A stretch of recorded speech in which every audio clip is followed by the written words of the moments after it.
I'm really excited to show you how cool the Endings Rules book works with your iPad.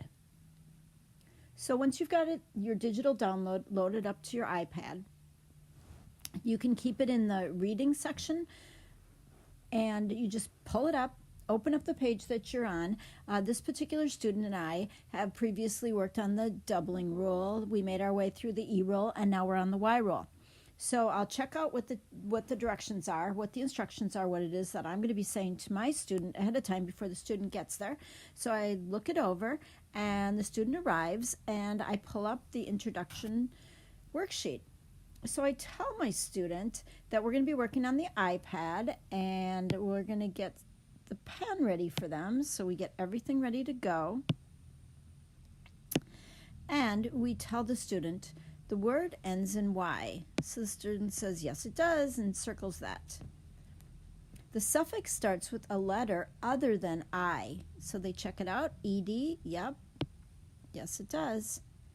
So you change the Y to I. We tell them this. We explicitly tell them this is what we're going to do.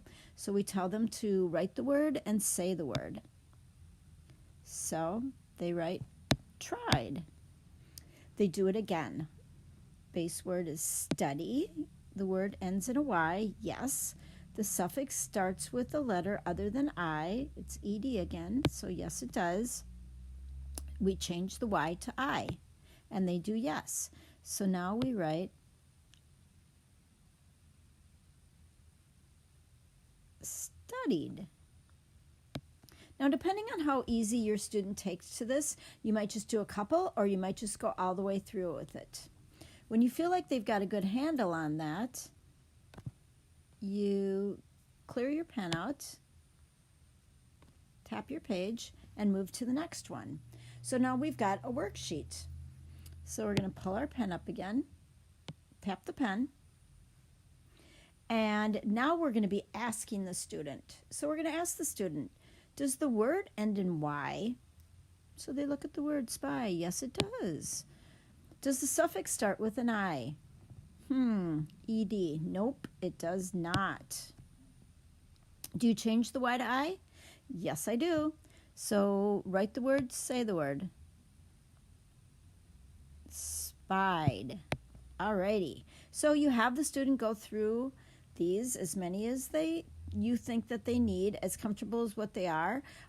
If you're feeling like this is kind of difficult for them, I would print this sheet off and then just have them do the exact same thing at night at home for practice work. So we can go through. We've got more of the same. We keep working our way through. We've got another sheet because sometimes this isn't easy, right? So we go through again. And now we get to the introduction of phase 2. So it is when the Y is not changing to an I. So we work our way through these worksheets, same way we did to the others.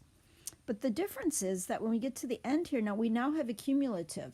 So we've got some words where we change the Y to I and where we do not change the Y to I. We keep going through. We've got a couple cumulative pages.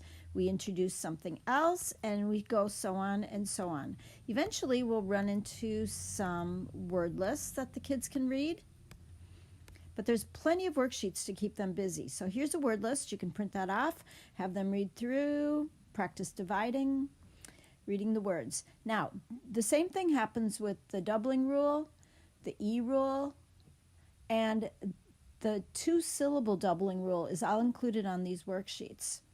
Once you get through the end of the Y rule, we'll add the doubling rule and the E rule into the worksheets at all. So they'll be working with all of the rules, trying to figure that out. I hope this helps you in your struggles with teaching the endings rules with your students. If you have any questions, please email me. I'd love to talk about what you're finding difficulties with teaching your students, or how I can probably help you with my book. All right, have a great day. Thanks a lot.